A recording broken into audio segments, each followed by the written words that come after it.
예수님의 중보기도를 통해서 우리는 담대함과 확신에 이르게 됩니다. 바울이 로마서를 기록할 당시에 많은 성도들이 고난과 핍박과 박해를 받고 있었습니다. 이렇게 어려움을 당하게 되면 가장 큰 문제는 하나님의 사랑에 대한 회의입니다. 하나님 정말 나를 사랑하시는지, 사랑한다면 어떻게 이런 고난이 있는 것인지, 또 하나는 구원에 관한 확신이 흔들리게 됩니다. 과연 내가 구원을 받은 것인지, 이런 문제를 놓고 고민하게 되는데, 사도 바울은 성도들의 그 고민과 질문과 의혹을 알면서 하나님의 사랑은 결코 끊을 수 없으며 우리가 받은 구원은 영원한 구원이라는 사실을 강조하고 있습니다. 그래서 사실 확신이란 단어는 딱 한 번밖에 나오지 않지만 로마서 8장 전체는 구원의 확신에 관한 메시지를 주고 있고, 또 우리가 누구인가에 대해서 예수 그리스도를 믿는 우리들이 어떤 역사가 있었는가를 강조하고 있습니다. 특별히 오늘은 예수를 믿는 사람들이 이 구원의 안전성에 대한 확신과 하나님의 보호하심에 대한 확신의 근거로서 예수 그리스도의 중보 기도에 대해서 말씀을 하고 있습니다. 로마서 8장 34절을 보시면 누가 정죄하리요? 죽으실 뿐 아니라 다시 살아나신 이는 그리스도이시니 그는 하나님의 우편에 계신 자요 우리를 위하여 간구하시는 자시니라. 여기 간구한다는 것은 중보기도를 의미합니다. 인터시디란 말을 썼는데요, 영어로 보면 우리를 위해서 대신 중보기도를 드리시는 것을 의미합니다. 이 말씀은 예수님의 사역 가운데 왕으로서의 예수님의 사역과 함께 예수님은 우리의 중보기도를 드리시는 큰 대제사장이시다는 사실을 강조하고 있습니다. 자, 오늘 이 말씀 속에서 배우는 아주 소중한 진리의 말씀들을 좀 나누고 싶습니다. 첫째로 예수님은 멜기세덱의 반차를 따른 큰 대제사장이 되셨습니다. 아마 어떤 분은 오늘 이 설교를 처음 들을 수도 있습니다. 왜냐하면 제가 예수님 믿고 나서 이 멜기세덱이라는 인물에 대해서 들으면서 가장 큰 충격을 받았기 때문입니다. 우리가 아는 것처럼 예수님은 유다지파에서 오신 분입니다. 구약의 대제사장이나 또는 제사장이 되려면 반드시 레위지파 가운데 아론의 후손으로만 가능합니다. 예수님은 아론의 후손이 아니십니다. 예수님은 레위지파가 아니십니다. 예수님은 유다지파신데 예수님이 대제사장이 되신 것입니다. 히브리서 기자는 히브리서 전체를 특별히 예수님의 대제사장의 모습을 보여주면서 아론보다 더 위대하신 예수님의 대제사장직에 대해서 설명하는 중에 아론보다 더 위대하다는 사실을 강조하기 위해서 예수님의 대제사장은 지금 예수님은 큰 대제사장이라는 사실을 강조하죠. 그래서 히브리서 4장 14절을 보게 되면 그러므로 우리에게 큰 대제사장이 계시니 승천하시니 곧 하나님의 아들 예수시라. 우리가 믿는 도리를 굳게 잡을지어다. 예수님을 가리켜서 큰 대제사장이라고 말씀하고 있죠. 히브리 10장 21절을 보게 되면 또 하나님의 집 다스리신 큰 제사장이 계시며 예수님을 이렇게 구분하는 겁니다. 그런데 예수님이 어떻게 그러면 대제사장이 되셨는가라는 사실을 이제 히브리서에서 그 놀라운 그 비밀을 드러내기 시작합니다. 예수님은 원래 레위지파가 아닌데 예수님은 유다지파이지만 멜기세덱이라고 하는 제사장의 그 계보를 따라서 예수님이 대제사장이 되셨다는 것입니다. 이건 정말 놀라운 스토리라고 볼 수 있겠죠. 멜기세덱이라는 인물이 구약에 딱 2번밖에 등장하지 않습니다. 그리고 신약에 와서 딱 히브리서 5장과 7장에 딱 등장하고 더 이상 나오지 않습니다.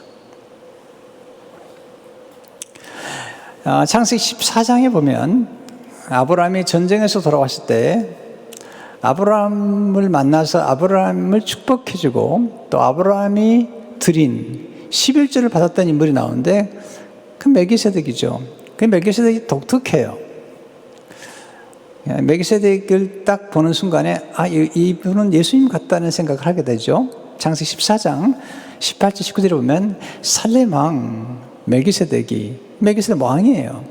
이 살렘이라는 말은 예루살렘 왕이라는 뜻도 있고요. 또 하나는 예루살렘에서 살렘은 살롬 곧 평강의 왕이라는 거죠. 이분이 왕이신데 떡과 포도주를 가지고 나왔습니다. 이 떡과 포도주를 생각할 때 우리는 예수님의 성찬을 생각하죠. 또 하나의 놀라운 특징은 그는 지극히 높으신 하나님의 제사장이었더라는 것입니다. 그가 아브라함에게 축복하이르되 천지의 주제시요 지극히 높으신 하나님이여 아브라함에게 복을 주옵소서. 자, 멜기세덱의 특징은 왕이죠. 그리고 이 축복을 빌어주는 사람이 구약에 보면 제사장인데 이분이 축복을 빌어주고 있는 것입니다. 그리고 구약의 레이지파에게 원래 제사장인 레이지파를 위해서 11조를 드렸는데 이 멜기세덱에게 아브라함이 11조를 드렸다는 것입니다. 그런데 구약에 보면 창세기 14장에 한번 등장한 이 멜기세덱이 다시 시편 110편에 등장하는데 시편 110편은 아주 짧아요. 아주 짧은데 이 시편 110편 속에 이 멜기세덱이 왕이라는 사실과 제사장이라는 사실이 이게 설명을 하고 있죠. 시편 110편 1절에서 2절을 보면 여호와께서 내 주에게 말씀하시기를 내가 내 원수들로 내 발판이 되게 하기까지 너는 내 오른쪽에 앉아 있으라 하셨도다. 여호와께서 시온에서부터 시온 예루살렘이죠. 주의 권능의 규를 내보내시니 이 규라는 것은 왕권을 의미합니다. 규. 주는 원수들 중에서 다스리소서. 자, 구약에서 이 메시아닉 시라고 그러는데요. 예수 그리스도의 모습을 보여주는 시인데 예수님이 오른쪽에 앉아 계실 뿐만 아니라 통치하신다는 거죠. 왕이라는 거죠. 근데 그 다음 4절을 보면 이분이 멜기세덱이라는 거예요. 여호와는 맹세하고 변하지 아니하시라 이르시 너는 멜기세덱의 서를 따라 영원한 제사장이라 하셨도다. 아론의 제사장직은 영원하지 않아요. 근데 멜기세덱의 제사장직은 영원하다는 것입니다. 자, 영원한 왕일 뿐만 아니라 영원한 제사장인 이 멜기세덱의 반차를 따라 예수님 오셨다는 것입니다. 자, 이 놀라운 사실을 히브리서만 이 사실을 얘기하고 있습니다. 히브리서는 항상 이렇게 그 예수님에 대해서 얘기할 때 천사보다 높으시다, 또는 모세보다 높으시다, 또는 아론보다 높으시다라는 사실을 강조하는 중에 5장에 가서 예수님의 대제사장의 직책에 대해서 말씀하시면서 이렇게 설명을 해요. 예수님에 대해서 히브리서 5장 10절에 보면 하나님께 멜기세덱의 반차를 따른 대제사장이라 칭하심을 받으시니라. 4장에서 우리에게 큰 대제사장이 있다는 사실을 강조하고 우리가 그분 때문에 은혜의 보좌 앞에 담대히 나갈 수 있다는 사실을 강조한 히브리서 기자가 5장에 가서 예수님은 멜기세덱의 반차를 따라 오셨다는 사실을 강조하고 있습니다. 그러면서 놀라운 얘기를 해요. 히브리서 기자가 만약에 멜기세덱에 대해서 모르고 있다면 그 사람은 아직 신앙의 초보에 불과한 것이다. 자, 우리가 예수 믿는데, 우리가 지금 예수 믿고 있는데 만약에 멜기세덱에 대해서 들어본 적이 없다, 또 멜기세덱에 대해서 모른다, 그 사람은 아직 초보에 불과하다는 것입니다. 자, 히브리서 5장 11절 12절을 보게 되면 멜기세덱에 관하여는 우리가 할 말이 많으나 너희가 듣는 것이 둔함으로 설명하기 어려우니라. 때가 오래되었으므로 내가 마땅히 선생이 되었을 텐데 내가 다시 하나님의 말씀에 초보에 대하여 누구에게서 가르침을 받아야 할지어지니 단단한 음식은 못 먹고 젖이나 먹을 자가 되었도다. 이 초보라는 것은 뭘 의미할까요? 네, 성경에 보면 초보라는 사실은 율법을 의미하는 겁니다. 율법. 자, 우리는 복음을 받은 사람들이라는 거예요. 복음을 받았는데 멜기세덱을 모른다면 아직도 율법에 머무른다는 것입니다. 왜 그런 줄 아십니까? 구약의 율법에 나타난 인물이 아론이잖아요. 모세잖아요. 그 율법이잖아요. 그 율법에서 가장 중요하게 역할이 되는 게 성전과 그래서 성전 안에서 일하는 대제사장이죠. 그리고 율법이죠. 근데 멜기세덱은 어떤 분이냐면 멜기세덱은 복음으로 오신 예수 그리스도의 그 놀라운 그 복음의 역사를 설명해 주는 거예요. 그러니까 만약에 우리가 여전히 그 아론의 대제사장 직분에만 머물고 있다면 처벌 불가하다는 것입니다. 왜냐하면 이미 구약에 있었던 성전은 무너졌고 그리고 또 구약에서 세워졌던 대제사장의 그 직책도 무너졌습니다. 히브리서가 이미 기록됐대 말이죠. 이제는 예수님이 오셨고 복음이 오셨다는 것입니다. 그러면서 멜기세덱의 반차로 오신 예수님의 모습을 얘기하면서 이 멜기세덱에 대한 인물에 대해서 얘기를 하는 거예요.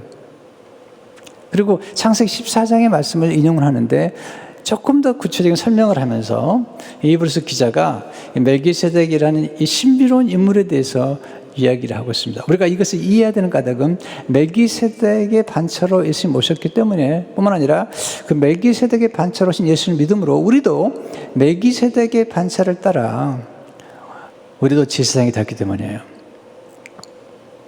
우리는 레위지파가 아닙니다. 우리는 아론의 선도 아닙니다. 우리는 오직 예수 그리스도를 통해서 하나님의 자녀가 되었고 상속자가 되었고 예수님을 통해서 우리는 왕같은 제사장이 된 거예요. 그러면 우리는 분명히 어떤 계보가 있을 거라는 겁니다. 근데 우리의 계보는 아론이 아니라 그 멜기세덱이라고 하는 인물을 통해서 예수님이 대제사장이 된 것처럼 우리도 그 계보 속에 속한다는 사실을 강조하고 있는 것입니다. 그래서 히브리 7장 1절 3절을 보게 되면 이 멜기세덱은 살렘 왕이요. 살렘 왕은 곧 예루살렘 왕이죠. 지극히 높으신 하나님의 제사장이라 여러 왕을 쳐서 죽이고 돌아오는 아브라함을 만나 복을 빈 자라. 아브라함의 모든 것의 10분의 1을 그에게 나누어 주니라. 그 이름을 해석하면 먼저는 의의 왕이요. 의의 왕이요. 그 다음은 살렘 왕이니 곧 평강의 왕이요. 설명을 해줘요. 하나님의 아들과 닮아서 항상 제사장으로 있느니라. 이분 누구죠? 예수님이시죠, 사실은. 예. 이런 분은 없는 거죠. 왜냐하면 보세요. 예수님이 육신으로 오시기 전에 한참 전에 멜기세덱이 등장했는데 이 멜기세덱은 어떤 분이냐면 그런 살렘 왕이요, 살롬 왕이요, 그 다음에 평강의 왕이요, 의의 왕이요, 아비도 없고 적보도 없고 이런 분이라는 거예요. 그런데 이 놀라운 사실은 예수님의 제사장일 뿐 영원히 갈리지 않는다는 거죠. 히브리 7장 24절을 보게 되면 예수님 영원히 계심으로 그 제사장일 뿐도 갈리지 아니하니라. 그러니까 아론의 후손들은 영원하지 않아요. 그리고 예수님 모시면서 끝났습니다. 예수님의 제사장직은 영원한 거예요. 예수님 영원한 왕이시면서 영원한 대제사장이신 거죠. 자, 이걸 우리가 아는 게 필요하다는 거죠. 둘째로 예수님 우리 구원을 위해 중보해 주시는 큰 대제사장이라는 사실입니다. 자, 이렇게 이제 멜기세덱 얘기를 한 다음에 그럼 이 멜기세덱은 뭘 하는 분이냐? 이 얘기를 하는 거예요. 이 대제사장은 뭐 하는 분이냐? 7장 25절에 보면 그러므로 자기를 힘입어 하나님께 나아가는 자들을 온전히 구원하실 수 있으니 이는 그가 항상 살아계셔서 그들을 위하여 간구하심이라. 이분은 우리를 구원한 분이라는 거죠. 온전히 구원하는 분이라는 거죠.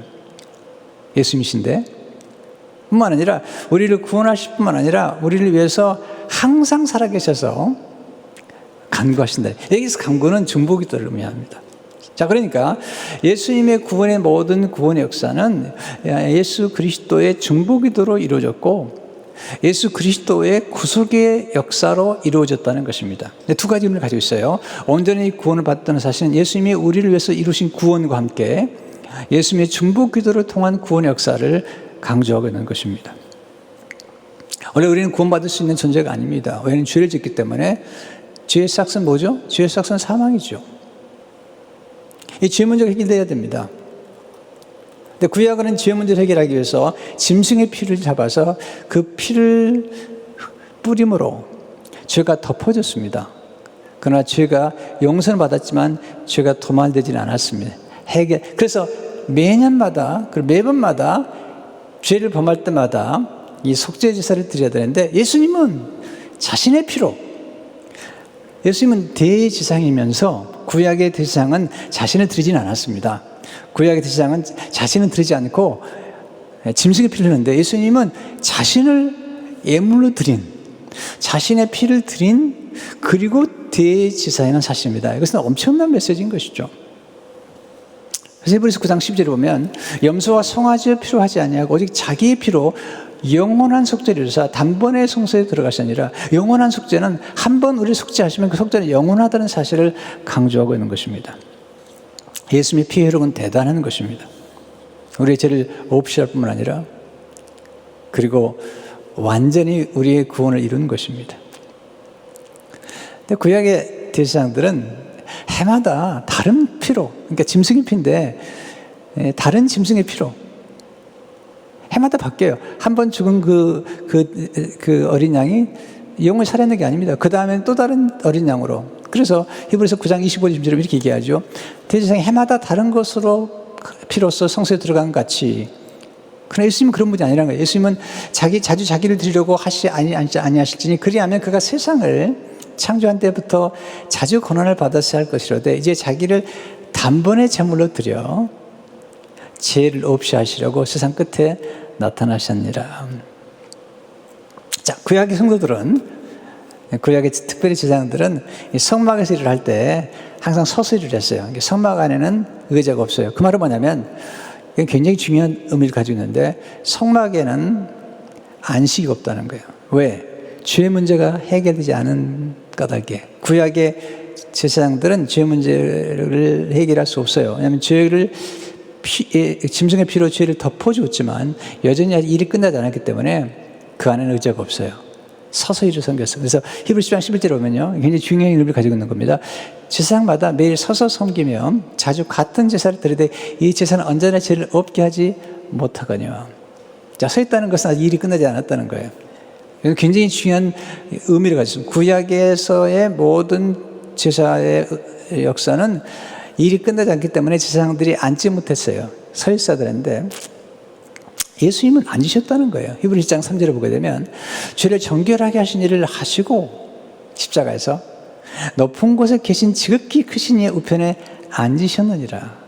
이 말은 굉장히 중요한 의미예요. 두 가지 의미를 가지고, 하나는 뭐냐면 예수님께서 우리의 구속의 일을 완성하셨다는 거예요. 우리의 죄 문제를 다 끝냈다는 거예요. 구속의 일을 완성하셨기 때문에 이제는 앉으신다는 거예요. 쉬신다는 겁니다. 뿐만 아니라 이제 앉으셔서 우리 위해서 기도하신다는 거죠. 그리고 모든 세상을 통치하신다는 거예요.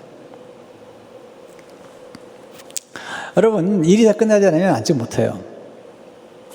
요즘 이제 그 코비드 때문에 집에들 많이 계시잖아요. 근데 이렇게 집에 계시다 보면 이제 아내들이 밥을 하죠, 이렇게. 밥을 하고 나면 음식을 한참 동안 준비를 하더라고요. 시간이 많이 걸려요. 그리고 이제 함께 식사를 하죠. 식사를 하면 보통 남자들은 방으로 들어가죠. 또 자녀들도 방으로 들어가죠. 그런데 아내는 부엌에서 설거지를 해요. 서서 있어요, 아직도.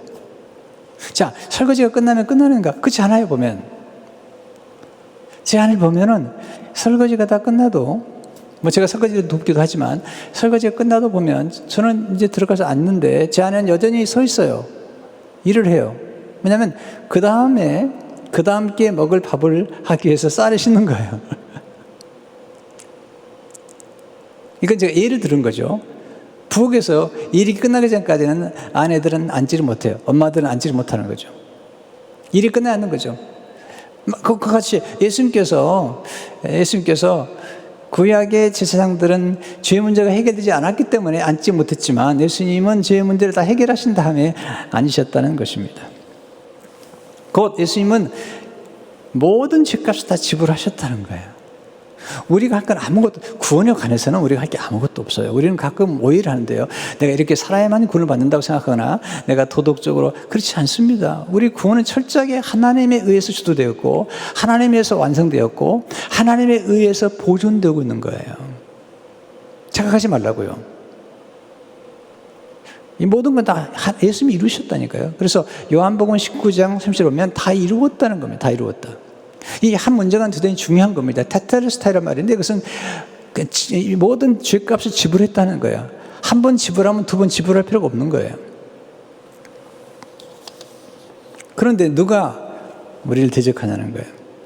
하나님이 이미 다 구원하셨고 하나님이 우리를 하나님의 자녀로 삼으셨는데 누가 하나님이 위하시는데 누가 우리가 하나님 편에 서 있는데 아니 하나님 편인데 하나님의 편으로 삼았다는 거죠. 로마서 8장 31절의 메시지가 이런 거예요. 그런 이 일에 대하여 우리가 무슨 말 하리요? 이 일은 뭐냐면 하나님이 미리 선택하시고 하나님이 우리를 거듭나게 하시고 하나님이 우리를 거룩하게 하시고 하나님이 우리를 영화스럽게 만드신 이 모든 일에 대해서 우리가 무슨 말 하냐는 거예요. 다 하나님이 하시고 있다는 거예요. 만약 하나님이 우리를 위하시면 누가 우리를 대적하냐는 거예요. 우리는 처음부터 하나님이 놀라운 주도 안에서 이렇게 믿고 있는 거라는 거죠. 그러면서 33절을 보시면 누가 능히 하나님께 택하신 자들을 고발하리요. 누가 고발하냐는 거예요. 의롭다 하신 이는 하나님이시니 하나님이 의롭다 하셨다는 거예요. 누가 고발하냐는 거예요. 누가 고발하죠? 성경에 보면 고발하는 이는 셋이에요.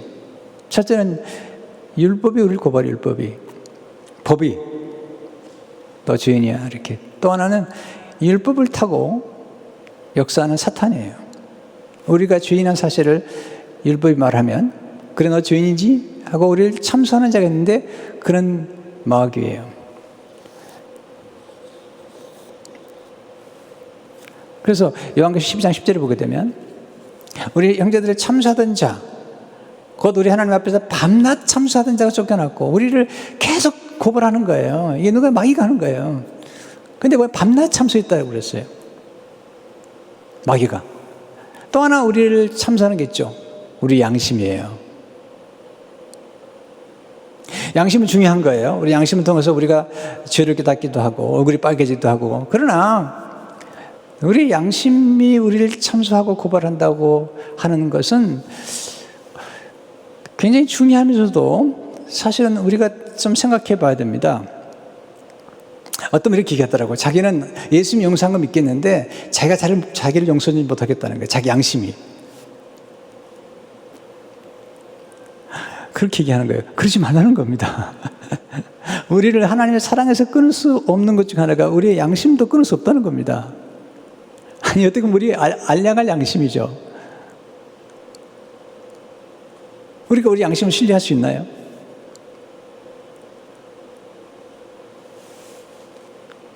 우리 양심은 중요합니다. 그러나 우리 양심이 예수 그리스도의 피로 성화되어야 하는 양심이야지 우리 스스로 자기 의를 내세우거나 내가 꽤 괜찮은 사람인 것처럼 스스로 얘기하는 그 양심은 잘못된 양심이라는 거죠.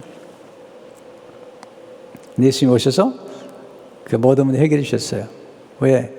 우리를 참수하는 율법과 마귀와 심지어 우리의 양심까지도 하나님께 가지고 가서 우리를 대변해 주는 거예요. 우리를 변호해 주는 겁니다.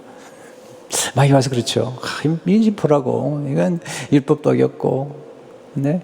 그 보라고 당신이 이 양심도 얘기하고 있지 않냐고. 네? 죄인인데 어떻게 구원받냐고. 예수님께서 하나님 아버지 말씀하죠. 저 마귀가 참소하는데 하나님 아버지 기억하시지 않습니까? 내가 십자가에서 바로 이 형제와 자매의 모든 죄를 대신했고 모든 정죄를 대신 받았고 모든 진노를 제가 다 받았지 않았습니까? 그리고 내 의를 전해주지 않았습니까? 이 사람의 구원은 곧 저를 인해서 이루어진 것 아닙니까? 라고 변호한다는 이게 요한일서 2장 1절의 말씀이에요. 나의 자녀들아 내가 이것을 너에게 쓰면 너희로 죄를 범하지 않게 하렵니다. 내 죄를 범하지 않게 하길. 그럼 만일 누가 죄를 범하여도 아버지 앞에서 우리에게 대언자가 있으니 곧 그리 의로우신 예수 그리스도시라. 우리가 죄를 범하지 않으면 좋겠지만 여러분 경험한 것처럼 죄를 범할 수밖에 없잖아요. 그때 예수 그리스도의 피가 우리를 깨끗게 해주는 사실을 강조하고 있는 것입니다. 곧 우리 구원의 증거와 제3의 근거는 우리에게 있는 게 아닙니다. 오직 예수 그리스도, 곧 예수 그리스도와 하나님 아버지께서 하신 일, 하나님 아버지께서 무슨 일을 하셨죠? 로마서 8장 32절이에요. 자기 아들을 아끼지 아니하시고 우리 모든 사람을 위하여 내주시니까 어찌 그 아들과 함께 모든 것을 우리에게 주시지 않냐겠느냐. 아니, 아들을 아끼지 않고 내주셨다는 거예요. 이게 하나님의 사랑이라는 거죠. 자, 이 말씀은 요한복음 3장 16절과 연결되어 있어요. 하나님이 세상을 이처럼 사랑하사 독생자를 주셨으니, 아끼지 않고 주셨으니 이는 그를 믿는 자마다 멸망하지 않고 영생을 얻게 하려 하심이라. 우리가 영생을 얻게 된 것은 하나님이 아들을 내어주셨기 때문에, 그를 믿기 때문에 주어진 것입니다. 세 번째, 예수님은 우리의 영원한 안전을 위해 중보해 주시는 큰 대지상이십니다. 자, 히브리 7장 25절에서 우리는 예수님이 온전한 구원을 위한 그 구원에 이르주실 뿐만 아니라 우리의 온전한 구원을 위해서 중보한다는 사실을 우리는 배웠습니다. 로마서 8장 3, 4절 보시면 누가 정죄가 죽으실 뿐 아니라 다시 살아나시는 그리스도 예수니 그는 하나님 우편에 계신 자여 우리를 위하여 간구하신 자시니라. 자, 여기서의 간구는 구원을 위한 간구보다도 구원받은 백성들을 보존하기 위한, 하나님의 사랑에서 끊을 수 없도록 보존하기 위한 간구라는 것입니다. 이동 목사님이 중보기도 파티를 한 적이 있어 히브리서에 나온 중보기도 사역과 로마서의 중보기도 사역을 조금 구분을 해요. 히브리서의 중보기도 사역은 구원을 위한 거라는 것입니다. 로마서에 나온 중보기도 사역은 이 고난받는 성도들을, 그 고통과 고난 중에도 그들을 붙잡고 계시고 그들로 하여금 영원한 구원에 이르게 하시는 예수 그리스도의 보존, 성도의 견인, 그걸 위해서 중보하신다는 사실입니다. 제가 좀 읽어드릴까요? 중보기도 하시는 예수님 때문에 지금 믿지 않던 사람들이 구원받게 됩니다. 또한 이 공공하고 환난 가득한 세상에서 우리가 삶을 지탱하면서 하나님의 사랑에서 끊어지지 않고 주님을 의지하면 살아낼 수 있습니다. 예수 그리스도는 단순히 속죄의 중보일 뿐만 아니라 삶의 중보자이십니다. 자, 우리의 속죄와 우리 구원을 위해서 중보하실 뿐만 아니라 우리의 삶 속에서 일어나는 모든 일들을 위해서 중보하시는 분이라는 사실을 강조하고 있습니다. 이게 얼마나 우리에게 큰 위로를 주는지 몰라요. 우리 위해서 누군가가 기도하고 있다는 사실만 해도 얼마나 든든합니까? 네. 자녀에게 부모가 기도한다는 사실, 또 목회자들이 성도님들이 중보기도를 한다는 사실이 얼마나 든든한 일입니까? 근데 예수님이 우리를 위해서 중보하시는 거예요. 특별히 예수님이 중보기도는 이 보존을 위해서, 안전을 위해서 하는 기도가 많아요. 요한복음 17장 15절에 보면 내가 비옵는 것은 예수님이 중보기도예요. 그들을 세상에서 데려가시기 위함이 아니요 다만 악에 빠지지 않게 보존하시기를 위함입니다. 대단히 중요한 기도죠. 나중에 베드로가 예수님 3번 부인할 때 그 전에 그를 중보할 때 이렇게 기도하시나요? 요한복음 22장 31절 32절을 보게 되면 시몬아 시몬아 보라 사탄이 너희를 밀가부로 타려고 요구하였으나 그러나 내가 너를 위하여 내 믿음이 떨어지지 않기를 기도하였느니 나는 돌이킨 후에 내 형제를 굳게 하라. 놀라운 메시지죠. 예수님께서 베드로의 믿음이 떨어지지 않도록, 사탄과 영적 전쟁에서 지지 않도록 기도하신 것입니다.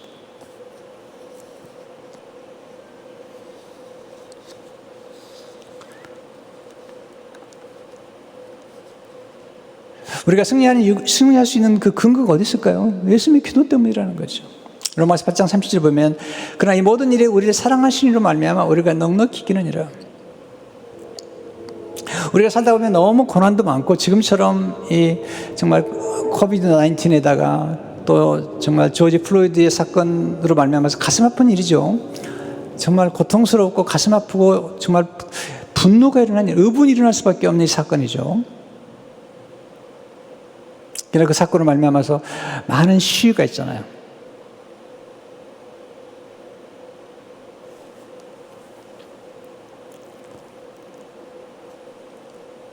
근데 이 모든 것을 섭리하고 통치하신 분이 계셔서 우리를 승리케 하신다는 사실을 강조하고 있습니다.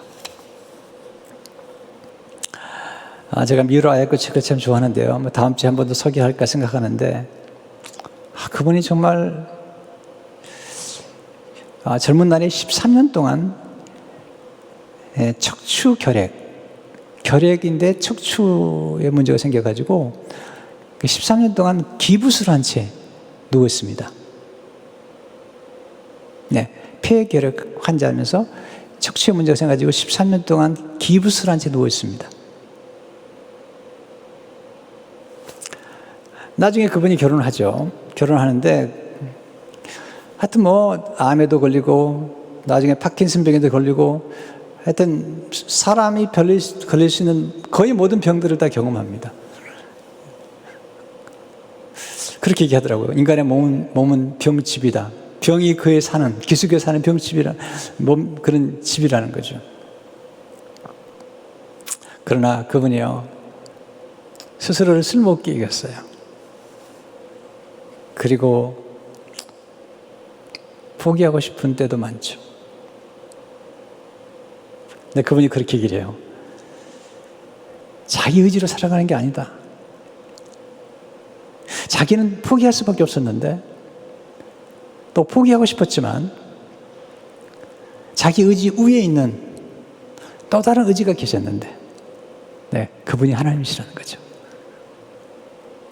그 하나님의 의지, 그 하나님의 사랑의 의지로 자기를 붙잡아서 나중에 가면 그분이 글을 많이 쓰셨는데 그분이 글을 쓸 수 없어요. 파킨슨병으로. 쓸 수 없는데 그 남편이 본인이 말한 것을 옆에서 이렇게 구술해가지고 책을 출판합니다. 그렇게 연약했지만 꽤 오래 사셨어요. 지금은 돌아가셨지만. 근데 그게 참 마음에 달았어요. 네, 우리 의지보다도 더 크신 의지, 그 하나님, 그 하나님이 우리를 붙잡아 주시는 거예요. 아니, 우리가 하나님을 붙잡은 게 아니라 하나님이 우리를 붙잡아 주기 때문에, 그리고 그 하나님의 아들 예수님이 우리를 위해서 기도해 주시기 때문에 우리가 지금 보존되고 있는 거죠. 네 번째, 하나님은 우리 예수님과 함께 중보기도를 세우셨다는 것입니다. 이것 정말 영광스러운 사건인데요. 지금 이 구원의 사건을 바울이 얘기하면서 네, 로마서, 에베소 쭉 얘기하면서 하나님 아버지가 주도하신 일에 대해서 예수님이 이루시고 또 성령님이 함께 역사하셨다는 사실을 강조해요. 그리고 구원의 영광스러운 극치는 뭐냐면 우리가 예수 그리스도의 피와 예수님을 통해서 하나님 아버지 앞에 담대히 나아갈 수 있는 그런 법적인 신분을 얻었다는 거죠. 법적인 신분을 얻었다는 거죠. 그래서 에베소 3장 12절을 보게 되면 우리가 그 안에서 그런 믿음으로 말미암아 담대함과 확신을 가지고 하나님께 나아감을 얻느니라. 여기서 그런 믿음으로 예수님 안에서 담대함과 확신을 가지고 하나님께 나아감을 얻느니라. 자, 사도 바울이 그리고 성경에서 말하는 이 담대함과 확신의 근거는 뭘까요? 우리의 선행일까요? 우리의 헌신일까요? 아닙니다. 아닙니다.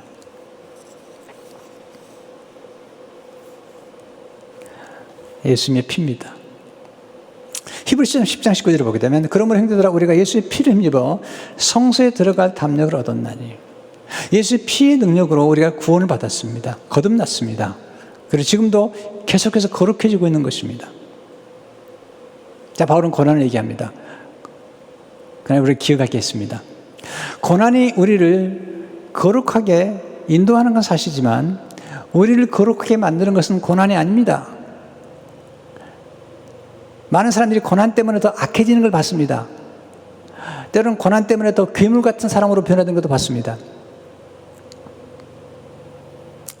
그럼 고난이 우리를 거룩하게 만드는 하나의 수단이 될 수 있는 가장 유일한 길은 이 고난을 통해서 하나님께 나아가는 것입니다. 하나님께 돌이키는 것입니다. 이것이 회개입니다. 뿐만 아니라 하나님께 나아가서 우리가 죄를 고백할 때 그때 예수 그리스도의 피가 우리를 거룩하게 하는 것입니다. 곧 우리를 거룩하게 만드는 것은 고난이 아닙니다. 고난은 하나의 수단에 불과한 것입니다. 고난을 겪었을 때 그 고난을 가지고 그 고난이 우리의 질병이든 실패든지 아니면 이런 재난이든지 간에 그 고난을 가지고 하나님께 나아가서 하나님 앞에 기도할 때 그때 성령의 도우심과 예수 그리스도의 피가 우리를 거룩하게 만드는 것입니다. 그런데 거기서 끝나지 않습니다. 하나님의 은혜가. 우리의 죄를 용서하시고 또 우리를 구원을 이루신 것에서 끝난 것이 아니라 우리를 예수님과 방불한 그 위치에 올려놓으셨다는 것입니다. 그게 뭐냐 왕 같은 제사장이 되었다는 거죠. 베드로전서 2장 9절에 보면 그러나 너희는 택하신 족속이요 왕 같은 제사장들이에요. 이게 굉장히 중요한 표현이에요. 왜냐하면 구약은 분명히 말씀드렸지만 구약의 제사장은 절대로 왕이 될 수 없어요. 근데 신약의 우리들은 왕 같은 제사장이 된다는 거죠. 왕처럼 다스리면서 또한 제사장처럼 기도할 수 있다는 겁니다. 어떻게 가능하죠? 우리가 아론의 설이 아니라 예수 그리스도 왕 같은 제사장, 곧 멜기세덱, 왕이면서 제사장이었던 그 멜기세덱의 반차를 따라 큰 대제사장이 되신 예수 그리스도를 믿음으로 그 계보에 의해서 왕 같은 제사장이 된 것입니다. 성경은 이 제사장의 직분이라는 것은 존귀한 거라는 거예요. 아무나 그 제사장의 직분을 얻을 수 없는 거죠. 그래서 히브리서 5장 4절에 보면 이 존귀는 아무도 스스로 취하지 못하고 오직 아론과 같이 하나님의 부르심을 받은 자라 할 것이니라. 이 존귀한 위치가 이 제사장이 되거나 대제사장이 되는 것은 존귀한 것입니다. 근데 우리가 예수 믿고 나서 하나님의 자녀가 될 뿐만 아니라 우리가 왕 같은 제사장으로 이 존귀케 되는 자리를 이뤘는데 아론보다도 우리가 얻은 존귀가 더 존귀하다는 사실을 성경 강조하고 있습니다. 왜 그렇죠? 아론은 왕은 아니었거든요. 아론은 레지파였거든요. 근데 우리는 지금 아론과 레지파보다 더 앞서 계시고 더 위대하신 멜기세덱의 반차를 따라서 우리는 제사장뿐만 아니라 왕 같은 곧 예수님처럼 다스리고 또한 기도할 수 있는 이 놀라운 역사를 경험하게 됐다는 것이죠. 어떻게 가능하죠? 요한계시록 3장 22절을 보니까 이기는 그에게는 내가 내 보좌에 함께 앉혀주기를 내가 이기고 아버지 보좌에 함께 앉은 것과 같이 하리라. 예수님께서 우리를 예수님의 보좌에 함께 앉으셔서 왕처럼, 우리는 예수님은 아니지만 예수님 우리를 예수님과 함께 상자로 삼으실 뿐 아니라 우리를 왕 같은 제사로 부르셔서 함께 앉아서 예수님과 더불어 함께 통치하고 함께 중보하는 자리에 앉게 하셨다는 것입니다. 이게 얼마나 영광스러운 것입니까? 얼마나 놀라운 비밀입니까? 바울이 강조하는 게 뭐냐면 바울은 어떤 고난과 고통이 있다 하더라도 반드시 기억해야 할 사실은 하나님의 사랑이라는 것입니다. 하나님의 구원의 확신이란 또 하나는 뭐냐면 우리의 신분이라는 것입니다. 그래서 바울은 감옥에서도 기뻐했습니다. 수많은 고난 받은 성도들이 흔들리지 않았습니다. 지금 우리가 어렵죠. 그렇지만 바울은 얘기합니다. 하나님의 사랑에서 끊을 자가 없을 것이며 우리는 이미 예수님과 함께 왕 같은 제사장이 되었다는 사실을 강조하고 있습니다. 하나님 중보기도자에게 복된 상을 허락해 주시죠. 여러분, 중보기도를 드리는 사람이 구약의 제사장들인데요. 보통 사람들은 할 수 없는 자리입니다. 제사장들은 성막 안에 있는 분향소에서 중보기도를 합니다. 근데 대제사장은 정말 존귀합니다. 왜냐하면 대제사장들은 앞에 12개의 보석과 양쪽에 6개, 12개의 보석을 딱 가지고 그게 12지파입니다. 온 이스라엘 백성들을 어깨에 메고 가슴에 품고 나중에 지성소에 들어가서 하나님 은혜의 보좌 앞에 나가서 중보기도를 하는 것입니다. 이건 정말 존귀한 영광스러운 자리에 있는 것입니다. 그 자체가 상을 받은 것입니다. 내 문제는 구약에는 아무나 대제사장이 될 수 없었던 겁니다. 아무나 제사장이 될 수 없었고, 그러나 예수 믿는 우리들이 시장에 와서는 누구나 다, 예수를 믿는 사람 누구나 다 이 지성소 안에 들어갈 수 있는 예수의 피로 왕 같은 제사장이 된 것입니다. 여러분, 기도를 할 때 예수님께서 보여주신 가장 큰 상이 뭐냐면 그 응답받는 기쁨이죠. 그래서 요한복음 16장 24절을 보게 되면 지금까지 너희가 내 이름을 아무것도 구하지 아니하였으나 구하라 그리하면 너희 기쁨이 충만하리라. 뿐만 아니라 하나님의 영광을 돌리게 되죠. 요한복음 13, 13절을 보면 내가 내 이름으로 무엇을 구하니 내가 행하리 이는 아버지로 하여금 아들을 말미암아 영광을 받으시게 하려 함이라. 예수님이 중보기도를 하셨잖아요. 이사야서 10장 12절을 보니까 그러나 그가 많은 사람의 죄를 담당하며 범죄들을 위하여 기도하였느니라. 그게 응답이 되죠. 10절 11절을 보게 되면 그의 손으로 여호와께서 기뻐하시듯 성취하리로다. 그가 자기 영혼에 수고하는 것을 보고 만족하게 갈 것이라. 자, 우리가 기도하게 되면 뭘 경험하게 되면 하나님이 기도 응답을 경험하죠. 우리가 중보기도 하는 것 가장 중요한 것 중 하나가 영혼 구원을 위한 것이죠. 열방을 선교하게 하는 것이죠. 또한 성도들이 아프거나 고난 중에 있을 때 같이 기도하는 것인데 그때 하나님 놀라운 역사를 일으키신다는 거죠. 이 중보기도가 굉장히 놀라운 것은 뭐냐면 성경에 보게 되면 모세나 또는 이게 기도를 통해서 하나님의 뜻을 돌이키는 거예요. 아니 이 기도가 얼마나 능력이 있으면 하나님의 뜻을 돌이킬 만큼 능력이 있냐는 거예요. 여러분 아론이 금송아지 만들어가지고 경배하잖아요. 하나님이 진노하셨어요. 그래가지고 이 히브리 이 노예들 다 진멸해버리고 모세 너와 함께 새로운 날을 시작하자 그러니까 하나님께 나가서 모세가 중보하죠. 그러지 마시고 뜻을 돌이키십시오. 진멸하시면 안 됩니다. 모세가 하나님 앞에 나가서 하나님 앞에 기도하잖아요. 그랬더니 출애굽기 32장 14절을 보면 여호와께서 뜻을 돌이키사 말씀하시는 화를 그 백성에게 내리지 아니하시니라.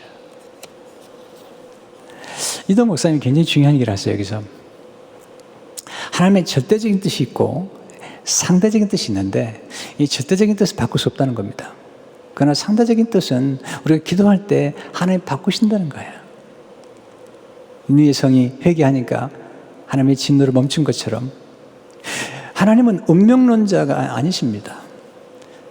하나님의 이 섭리는 블랙스바하게 움직입니다. 그래서 우리가 기도하면 기도에 따라서 하나님이 이렇게 조정을 하시는 분이시라는 거죠. 이도 목사님은 이렇게 얘기합니다. 우리가 기도했다고 역사에 대한 하나님의 주권이 바뀌는 것은 아닙니다. 그러나 하나님의 역사의 큰 틀에서 많은 경우에 하나님의 절대적인 뜻이 아닌 상대적인 뜻이 담긴 문제에 관해서는 우리가 기도하면 하나님께서 우리의 호소를 들으신다는 것입니다. 네, 대단히 중요한 것입니다. 왜 우리가 많은 사람에서 중보기도를 하냐면 이 중보기도를 통해서 놀라운 기적이 나타나기 때문인 거예요. 하나님의 놀라운 기적들을 우리가 볼 수 있는 것이 이런 하나님의 놀라운 계획 속에 있는 거예요. 우리 최정상 선교사님이 지금 영국에 계신데 이제 이렇게 담석 수술을 하셔야 되는데 지금 영국이 이 코비드 때문에 보통 수술을 받으려면 지금 한 2년 정도는 기다려야 된다는 거예요. 대단하더라고요. 근데 이분은 지금 보통 있으니까 수술을 받으셔야 되는데 이분 기도하시면서 원래 그 주치의한테 이메일을 보냈습니다. 이메일 보냈는데 네, 6월 달에 이번 달에 수술을 해주시겠다고 얘기하셨다는 거죠. 이 기도를 통해서 이런 초월적인 역사가 나타나는 거예요. 하나님 어떤 섭리적인 놀라운 역사. 왜 우리가 기도해야 되죠? 기도하게 되면 하나님의 놀라운 능력이 나타나고 거기서 하나님의 놀라운 뜻들이 새롭게 이루어지는 것을 보게 됩니다. 더 중요한 게 있습니다. 중보기도는 우리 자신을 위한 게 아닙니다. 하나님의 나라와 의를 위해서 드리는 다른 사람을 위해서 드리는 기도입니다. 놀라운 사실은 이렇게 중보기도를 하는 사람들에게는 하나님께서 본인이 아닌 다른 사람의 기도를 했는데 그 축복을 더해 주신다는 것입니다. 이것이 마태복음 6장 33절의 말씀이죠. 그런즉 너희는 먼저 그의 나라와 그의 일을 구하라. 그리하면 이 모든 것을 너에게 더하시리라. 그러니까 우리가 남을 위해서 기도하는 것은 곧 자기를 위해서 기도하는 게 됩니다. 왜냐하면 다른 사람을 위해서 기도하다가 그 기도응답의 그 기쁨을 누릴 뿐만 아니라 다른 사람을 위해서 중보에 기도하는 것들이 곧 우리에게 축복으로 돌아온다는 사실입니다. 자, 오늘은 아주 중요한 중보기도한 메시지를 드렸고요. 예수님 우리를 위해서 중보기도한 사실, 이것이 우리의 삶의 굉장한 확신입니다. 담대합니다. 누군가 너를 위해서 기도한다는 사실. 근데 그분이 예수님이시라는 사실, 성령님이시라는 사실입니다. 뿐만 아니라 성도들도 중보기도잖아요. 뿐만 아니라 더 중요한 것은 우리가 이제는 멜기세덱의 반차를 따라 예수님의 뒤를 이어서 왕 같은 제사장으로 존귀하고 존귀한 직분을 받게 됐다는 사실입니다. 여러분, 기도에는 중보기도가 없습니다. 기도 자체가 사역인 겁니다. 그리고 사역 자체가 기도인 것입니다. 그러므로 교회에서 가장 중요한 사역을 뽑으라면 다 중요하지만 중보기도가 최고봉인 것입니다. 뿐만 아니라 모든 사역은 중보기도의 능력의 혜택으로 열매를 맺는 것입니다. 자, 다시 말씀드립니다. 교회에서 가장 중요한 사역은 중보기도 사역입니다.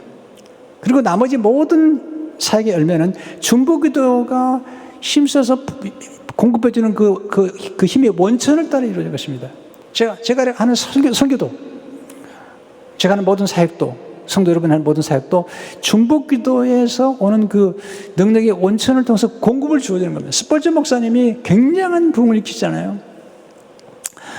사람 찾아와서 물었습니다. 이렇게 놀라운 부흥의 역사가 뭡니까? 스펄전 목사님 저를 따라오라고. 가보니까 강대상 아래가 기도실이 있는 겁니다. 거기서 수많은 중보기도자들이 기도하는 것입니다.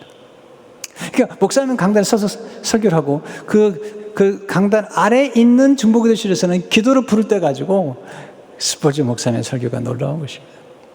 그분은 자기 설교의 모든 크레딧을 성도의 기도로 중보기도의 역사라고 얘기하고 있는 것입니다. 저도 똑같이 생각합니다. 우리 성도들 기도 때문에 여기까지 왔고 앞으로도 그리 할 것입니다.